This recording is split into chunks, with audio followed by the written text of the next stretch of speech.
Usikubali uwekezaji wako wa nje uzidi uwekezaji unaofanya ndani yako.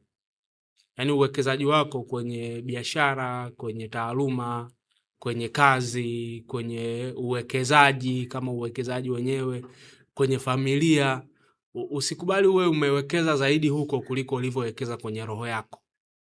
Yaani usikubali uwe na biashara inayofanya vizuri, uwe na kazi inayofanya vizuri, uwe na familia inayofanya vizuri, alafu uwe na maisha ya kiroho yanayokufa. Kwa sababu gani? Kwa sababu kwanza wewe, cha kwanza wewe ni roho. Mwanadamu ni roho yenye nafsi inayoishi kwenye mwili. Kwa wewe kabla ya vitu vingine vyote, wewe kwanza ni roho. Kwa kama vitu vingine vyote vinakuwa lakini roho yako haikui, huwezi kusema kwamba wewe unakuwa. Hiyo ni growth ambayo is not holistic. Haiko proportional. Kuna upande mmoja unakuwa alafu upande mwingine unakufa. Upande mwingine unakufa.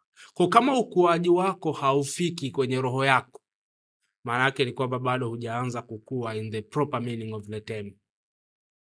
Huwezi kuanza kukua hadi roho yako na yenyewe iwe inakuwa. Mahusiano yako na Mungu, nikisema roho yako namaanisha maisha yako ya kiroho. Hadi mahusiano yako na Mungu yawe yanakuwa. Hapo sana tunaposema kwamba unaweza ukasema unakuwa.